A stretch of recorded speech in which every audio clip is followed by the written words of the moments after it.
Friends, welcome back to maths with Neha. So നമ്മളിന്ന് ചെയ്യാൻ പോകുന്നത് എക്സസൈസ് 3.4 ആണ്. ഈ എക്സസൈസോട് കൂടി നമ്മുടെ ഈ ചാപ്റ്റർ കംപ്ലീറ്റ് ആവും, അണ്ടർസ്റ്റാൻഡിങ് ക്വാഡ്രിലാറ്ററൽ. സോ നമുക്ക് നേരെ ക്വസ്റ്റിനിലേക്ക് പോകാം. സിമ്പിൾ ആയിട്ടുള്ളൊരു എക്സസൈസ് ആണ്. നമുക്ക് സ്ക്വയറും റോംബസും കൈറ്റും ഒക്കെ എന്താണെന്ന് അറിയാമെങ്കിൽ സിമ്പിളായിട്ട് ചെയ്യാവുന്ന ഒരു എക്സസൈസാണ്. അപ്പോൾ നമുക്ക് ആദ്യം തന്നെ ഒരു ട്രൂ ഓർ ഫോൾസ് ക്വസ്റ്റ്യൻ ആണ്. അപ്പോൾ നമുക്ക് നോക്കാം. State whether true or false. ആദ്യത്തെ ക്വസ്റ്റ്യൻ തന്നെ ഒന്ന് നോക്കിയേ. ആദ്യം എല്ലാവരും NCERT ടെക്സ്റ്റ് ബുക്ക് ഒന്ന് എടുത്ത് വെക്കണേ. ഓക്കെ അല്ലേ? അപ്പോൾ നമുക്ക് ഫസ്റ്റ് ക്വസ്റ്റ്യൻ വായിക്കാം. All rectangles are squares. എല്ലാ റെക്ടാങ്കിളും സ്ക്വയർ ആണോ? റെക്ടാങ്കിൾ എന്താടാ? ഓപ്പോസിറ്റ് സൈഡ്സ് ഈക്വൽ ആണെന്നല്ലേ ഉള്ളൂ. എല്ലാ റെക്ടാങ്കിളും സ്ക്വയർ ആണെന്നാണ് ഇവർ പറഞ്ഞേക്കുന്നത്. സ്ക്വയർ എന്ന് പറഞ്ഞാൽ എന്താ? എല്ലാ സൈഡും ഈക്വൽ ആവണം അല്ലേ? പക്ഷേ റെക്ടാങ്കിളിൻ്റെ എല്ലാ സൈഡും ഈക്വൽ ആണോ? അല്ല. നമുക്കറിയാം റെക്ടാങ്കിൾ എന്ന് പറഞ്ഞത് കണ്ടോ ഇങ്ങനെ. പക്ഷേ സ്ക്വയർ എന്ന് പറഞ്ഞാൽ ഇങ്ങനെ ഇരിക്കും. എല്ലാ സൈഡും ഈക്വലാണ്.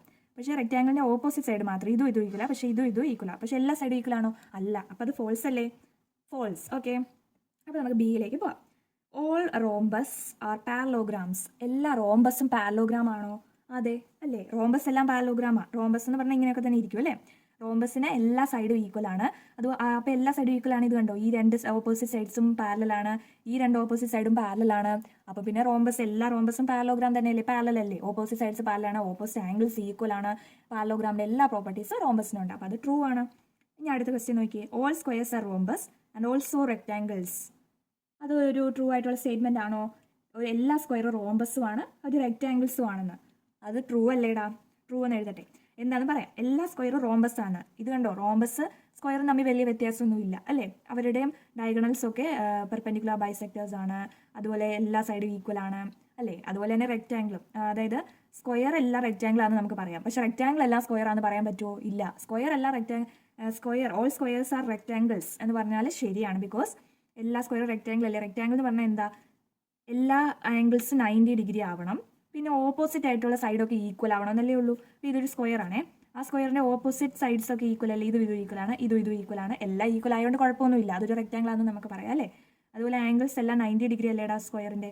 അപ്പോൾ ഇത് എല്ലാ സ്ക്വയേഴ്സും റെക്ടാങ്കിൾസും ആണ്, എല്ലാ സ്ക്വയേഴ്സും റോംബസും ആണ്. ഓക്കെ അല്ലേ? അത് ട്രൂ ആയിട്ടുള്ള സ്റ്റേറ്റ്മെൻ്റ് ആണേ. ഇനി അടുത്ത ക്വസ്റ്റ്യൻ നോക്കിയേ. All squares are not parallelogram. എല്ലാ സ്ക്വയേഴ്സും പാരലോഗ്രാം അല്ലെന്ന്. ഫോൾസ് അല്ലേടാ? എല്ലാ സ്ക്വയേഴ്സും പാരലോഗ്രാം അല്ലേ? ഈ ഒരു സ്ക്വയർ നോക്കി നിങ്ങൾ, അതിൻ്റെ ഓപ്പോസിറ്റ് സൈഡ്സ് ഒക്കെ പാരലൽ അല്ലേ? ഈ സൈഡും പാരലൽ അല്ലേ? ഓപ്പോസിറ്റ് സൈഡ്സ് ഈക്വൽ അല്ലേ? അതൊരു ഓപ്പോസിറ്റ് ആംഗിൾസ് ഈക്വൽ അല്ലേ? അപ്പോൾ ഇനി അതൊരു പാരലോഗ്രാം അല്ല എന്ന് നമുക്ക് പറയാൻ പറ്റുമോ? ഇല്ല. അപ്പോൾ അതൊരു ഫോൾസ് ആയിട്ടുള്ള സ്റ്റേറ്റ്മെൻറ്റാണ്. ഇനി നമുക്ക് അടുത്ത ക്വസ്റ്റ്യൻ നോക്കിയേ. All kites are rhombus. അത് ഫോൾസാ അല്ലേ? കൈറ്റ്സ് എല്ലാം റോംബസ് ആണ്. ഇപ്പോൾ കൈറ്റ് നോക്കി, ഇങ്ങനൊരു കൈറ്റ്, ഇതൊരു റോംബസ് ആണെന്ന് പറയാൻ പറ്റുമോ? ഇല്ല. കണ്ടോ, കൈറ്റ് എന്ന് പറഞ്ഞാൽ എന്താടാ? അഡ്ജസ്റ്റൻറ്റ് സൈഡ്സ് ഈക്വൽ ആയിരിക്കണം. ഇതിൻ്റെ ഈ സൈഡും അടുത്തടുത്താണ്, അഡ്ജസ്റ്റൻറ്റ് സൈഡ്സ് ആണ്, അവർ ഈക്വൽ ആണ്. ഈ സൈഡും അഡ്ജസ്റ്റൻറ്റ് സൈഡാണ്, അവർ ഈക്വൽ ആണ്. പക്ഷേ റോംബസ് എന്ന് പറഞ്ഞാൽ എല്ലാ സൈഡും ഈക്വൽ ആവണ്ടേ? റോംബസിൻ്റെ ഇതിന് എല്ലാ സൈഡും ഈക്വൽ ആണോ? അല്ല. അപ്പോൾ ഓൾ കൈറ്റ്സ് ആർ റോംബസ് എന്ന് പറയുന്നത് തെറ്റാ, ഫോൾസ് ആണ്. ഇനി ഓൾ റോംബസ് ആർ കൈറ്റ്സ് എന്ന് പറയുന്നത് പക്ഷേ ട്രൂ ആണ്. ബിക്കോസ് ഇപ്പം നമ്മൾ ഇത് കണ്ടോ, ഇത് ശരിയായില്ല. എല്ലാ സൈഡും ഈക്വൽ ആയിട്ടുള്ള ഒരു റോംബസ് ആയത്. അപ്പോൾ ഇതൊരു കൈറ്റ് ആണെന്ന് പറയാം. കൈറ്റിന് എന്താ ഒരു അതിൻ്റെ പ്രോപ്പർട്ടി എന്ന് പറയുന്നത് എന്താ? അഡ്ജസ്റ്റൻറ്റ് സൈഡ്സ് ഈക്വൽ ആവണം. ഇത് രണ്ടും അഡ്ജസ്റ്റൻറ്റ് സൈഡ് ഈക്വൽ ആണ്, ഈ രണ്ട് അഡ്ജസ്റ്റൻറ്റ് സൈഡും ഈക്വൽ ആണ്. പിന്നെ എന്താ പ്രശ്നം? എല്ലാ റോംബസും കൈറ്റ് ആണെന്ന് നമുക്ക് പറയുന്നത് ട്രൂ ആയിട്ടുള്ള സ്റ്റേറ്റ്മെൻ്റ് ആണ്. But all kites are rhombus എന്ന് പറയുന്നത് ഫോൾസ് ആയിട്ടുള്ള സ്റ്റേറ്റ്മെൻ്റ് ആണ്. ഇനി നോക്കിയേ. ഓൾ പാരലോഗ്രാംസ് ആർ ട്രപ്പീസിയംസ് എന്ന്. എല്ലാ പാരലോഗ്രാമും ട്രപ്പീസിയം ആണെന്ന്. അത് ട്രൂ ആ അല്ലേ? ബിക്കോസ് നോക്കിയേ, ഒരു പാരലോഗ്രാം നമ്മൾ വരച്ചു. ഇതൊരു പാരലോഗ്രാം ആണ്. ഇപ്പോൾ ട്രപ്പീസിയത്തിൻ്റെ ഒരു പ്രോപ്പർട്ടി എന്താ? ഓപ്പോസിറ്റ് സൈഡ്സ് പാരലൽ ആയിരിക്കണം.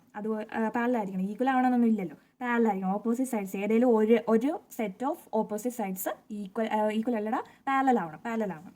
ഓക്കെ അല്ലേ? പാരലൽ ആവണമെന്നല്ലേ ഉള്ളൂ. പാരലോഗ്രാം വരച്ചാലും ട്രപ്പീസിയത്തിൻ്റെ ആ ഒരു പ്രോപ്പർട്ടി ഇവിടെ സെറ്റ് ആവുന്നുണ്ട്. അപ്പോൾ അങ്ങനെ പറയുന്നത് ട്രൂ ആയിട്ടുള്ള സ്റ്റേറ്റ്മെൻ്റ് ആണ്. All parallelograms are trapezium. True. All squares are trapezium. എല്ലാ സ്ക്വയറും ട്രപ്പീസിയം എന്ന് പറയുന്നതോ? അതും ട്രൂ അല്ലേ? സ്ക്വയർ എല്ലാം ട്രപ്പീസിയം അല്ലേ? നോക്കിയേ, ഇതൊരു സ്ക്വയറാണ്. ഈ സ്ക്വയർ ട്രപ്പീസിയം അല്ലേ? ഇതിൻ്റെ ഈ ഒരു സൈഡും ഈക്വൽ ആണ്. അത് വലിയ കാര്യമില്ല. ട്രപ്പീസിയം എന്ന് പറഞ്ഞാൽ ഒരു സെറ്റ് ഓഫ് ഓപ്പോസിറ്റ് സൈഡ് എങ്കിലും പാരലൽ ആവണം. ഇത് പാരലൽ അല്ലേ? അപ്പോൾ പിന്നെ വേറെ ഒന്നും നോക്കാൻ പോകണ്ടല്ലോ. അതൊരു ട്രപ്പീസിയം ആണെന്ന് നമുക്ക് പറയാം. All squares are trapezium true ആയിട്ടുള്ള സ്റ്റേറ്റ്മെൻ്റ് ആണ്. ഓക്കെ, കാണാമല്ലോ അല്ലേ? അതിന് നമുക്ക് സെക്കൻഡ് ക്വസ്റ്റ്യനിലേക്ക് പോവാം. Identify all the quadrilaterals that have 4 sides of equal length. ഈ ഒരു ക്വസ്റ്റ്യൻ നമുക്ക് ഇവിടെ തന്നെ എഴുതാം അല്ലേ? അപ്പം 4 സൈഡ്സ് ഓഫ് ഈക്വൽ ലെങ്ത് ഉള്ള ക്വാഡ്രിലാറ്ററൽസിനെയൊക്കെ ഐഡൻറ്റിഫൈ ചെയ്യാനാണ് പറഞ്ഞേക്കുന്നത്. ഈക്വൽ ലെങ്ത് ആയിട്ടുള്ള 4 സൈഡും ഈക്വൽ ആയിട്ടുള്ള സ്ക്വയർ ഉണ്ട്, അതുപോലെ റോംബസ് ഉണ്ട്. അതാണ് അവർ ചോദിച്ചത്. അപ്പോൾ നമുക്ക് സ്ക്വയർ റോംബസിന് എഴുതാം. സ്ക്വയറും റോംബസ് അല്ലേ? ഓക്കെ അല്ലേടാ? അതുപോലെ 4 റൈറ്റ് ആംഗിൾസ് വരുന്ന ഏതൊക്കെയുണ്ട്? റൈറ്റ് ആംഗിൾസ് വരുന്നത് കണ്ടോ? റെക്റ്റാങ്കിൾ ഉണ്ട്. റെക്റ്റാങ്കിളിൻ്റെ എല്ലാ സൈഡിലും റൈറ്റ് ആംഗിൾസാണ്. അതുപോലെ സ്ക്വയറിനും എല്ലാ ആംഗിൾസും റൈറ്റ് ആംഗിൾസ് അല്ല. റൈറ്റ് ആംഗിൾസ് എന്ന് പറഞ്ഞാൽ എന്താ 90 ഡിഗ്രി ആണ്. അപ്പോൾ സ്ക്വയറും റെക്റ്റാങ്കിളും ആണ് ഇവിടെ ആൻസർ വരുന്നത്. സ്ക്വയറും റെക്റ്റാങ്കിളും ആണ്. ഓക്കെ അല്ലേ? ഓക്കെ, ഇനി അടുത്ത ക്വസ്റ്റ്യൻ നമുക്ക് പേപ്പറിൽ ചെയ്യാം. ഞാൻ ക്വസ്റ്റ്യൻ വായിക്കാം. Explain how A square is A quadrilateral. Square ഒരു ക്വാഡ്രിലാറ്ററൽ ആണ് പറയാൻ റീസൺ എന്താ കാണാം അവിടെ.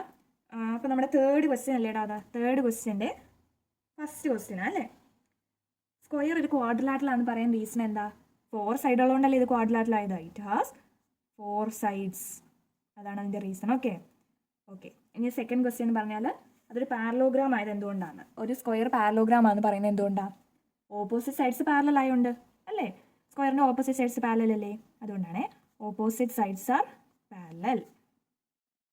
മനസ്സിലായോ? ഇനി നമുക്ക് ഒരു ചെറിയൊരു ക്വസ്റ്റ്യൻ കൂടെ ഉണ്ട്, തേർഡ് ക്വസ്റ്റ്യൻ. അതൊരു റോംബസ് ആണ് പറയാൻ കാരണം എന്താ?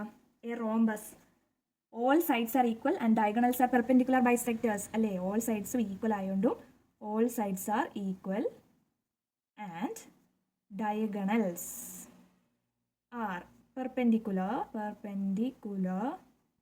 ബൈസെക്ടേഴ്സ്. പെർപെൻഡിക്കുലർ ബൈസെക്ടറുമാണ്, അതുപോലെ എല്ലാ സൈഡും ഈക്വലുമാണ്. ഡയഗണൽസ് പെർപെൻഡിക്കുലർ ബൈസെക്ടർ അല്ലേ. അതുപോലെ ഇനി അടുത്ത നോക്കിയേ, അതൊരു റെക്റ്റാങ്കിൾ ആണ് പറയാൻ കാരണം എന്താ? A rectangle because all angles are right angles അല്ലേ. ഓൾ ആംഗിൾസ് ആർ റൈറ്റ് എന്ന് എഴുതിയാൽ മതി. ഓൾ ആംഗിൾസ് ആർ റൈറ്റ് എന്ന് പറഞ്ഞാൽ 90 ഡിഗ്രി ആണ്. ഓക്കെ അല്ലേടാ?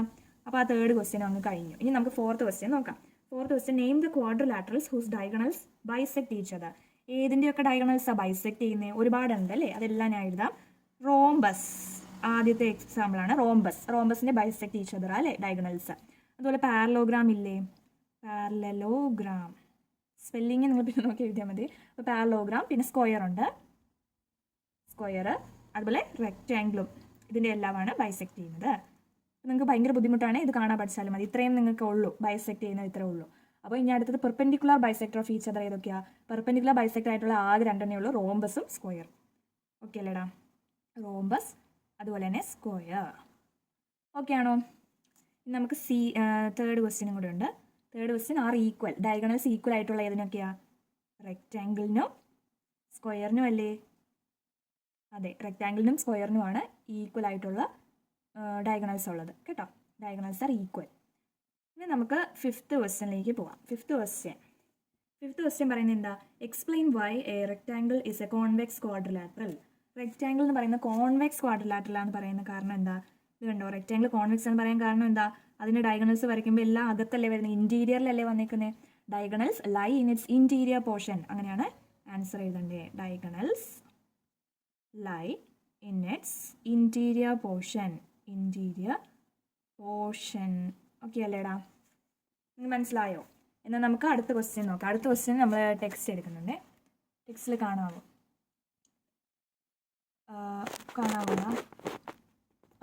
ലാസ്റ്റ് ക്വസ്റ്റ്യൻ നോക്കിയാൽ മതി. ABC is a right angled triangle and O is the midpoint of the side opposite to the right angle. അപ്പോൾ നോക്കി, ABC എന്ന് പറഞ്ഞ ഒരു റൈറ്റ് ആംഗിൾ ട്രയാങ്കിൾ, ബിക്കോസ് ഇവിടെ ഒരു റൈറ്റ് ആംഗിൾ അല്ലേ വന്നേക്കുന്നത്, അതുകൊണ്ടാണ് പറഞ്ഞത് ഇത് റൈറ്റ് ആംഗിൾ ട്രയാങ്കിൾ ആണ്. And O is the midpoint of the side opposite to right angle. O is the midpoint of the side opposite to the right angle. ഈ right ആംഗിളിൻ്റെ opposite ആയിട്ട് വരുന്ന സൈഡിൻ്റെ mid point ആണ് O എന്നാ പറഞ്ഞേക്കുന്നത്. കണ്ടോ, ഇതിൻ്റെ ഈ ഒരു സൈഡിൻ്റെ നടുക്കല്ലേ O വന്നേക്കുന്നത്, അതാ പറഞ്ഞത്. Explain Y O is equidistant from A, B and C. അപ്പോൾ ഓയെ എയിൽ നിന്നും ബിയിൽ നിന്നും സിയിൽ നിന്നും ഇക്വിഡിസ്റ്റൻ്റ്, അതായത് ഈക്വൽ ആണ് ഈ ലെങ്ത് ഒക്കെ. O Aയും O Bയും O Cയും ഒക്കെ ഈക്വൽ ആയിട്ട് വന്നത് എന്തുകൊണ്ടാണെന്നാണ് ചോദിച്ചേക്കുന്നത്. അപ്പോൾ നമ്മൾ ഈ ഒരു ട്രയാങ്കിൾ മാത്രം തന്നാൽ നമ്മളിതിനെ കുറച്ചുകൂടി എക്സ്റ്റെൻഡ് ചെയ്ത് ഇങ്ങനെ ഒരു പാരലോഗ്രാം പോലെ ആക്കി വരയ്ക്കണം. ഓക്കെ അല്ലേ? ഇങ്ങനെ ഒരു റെക്റ്റാങ്കിൾ പോലെ ആക്കി വരച്ചു. ഓക്കെ, റെക്റ്റാങ്കിളാക്കി ഇങ്ങനെ എക്സ്റ്റെൻഡ് ചെയ്ത് വരച്ചു കഴിഞ്ഞപ്പോൾ നമുക്കറിയാം എന്താ, റെക്റ്റാങ്കിളിൻ്റെ ഡയഗണൽസ് പെർപെൻഡിക്കുലർ ബൈസെക്ടേഴ്സ് അല്ലേ. പെർപെൻഡിക്കുലർ ബൈസെക്ടേഴ്സ് ആണെങ്കിൽ അവരുടെ എന്താ ഡയഗണൽസിൻ്റെ ഈ നടുക്കുന്നുള്ളത് തൊട്ട് ഒരു വെർട്ടിസ് വരെയുള്ള ലെങ്ത് എന്ന് പറഞ്ഞാൽ എല്ലാം സെയിം അല്ലേ. OA is equal to OD is equal to OC is equal to OB അല്ലേ. എല്ലാ ലെങ്തും സെയിം ആയിരിക്കും. അതുകൊണ്ടാണ് OA is equal to OB is equal to OC ആയത്. ഓക്കെ അല്ലേടാ? അപ്പോൾ നമ്മൾ എഴുതേണ്ടത് എങ്ങനെയാണെന്ന് ഞാൻ പറഞ്ഞുതരാം. When we extend this right angled triangle to a rectangle, we know that the diagonals of a rectangle bisect each other, which is perpendicular bisector. അല്ലേ, perpendicular bisector ആണ് എഴുതണേ. So when it comes to perpendicular bisector, we know that OD is equal to OC is equal to OA is equal to OB. That's why ഇങ്ങനെ that's why O is equidistant from A B and C എന്ന് എഴുതിയാൽ മതി. അത്രേ ഉള്ളൂ കേട്ടോ. അത് ചോദിക്കാൻ അങ്ങനെ സാധ്യതയില്ല, ചോദിച്ചാൽ നിങ്ങളിങ്ങനെ എഴുതണം കേട്ടോ.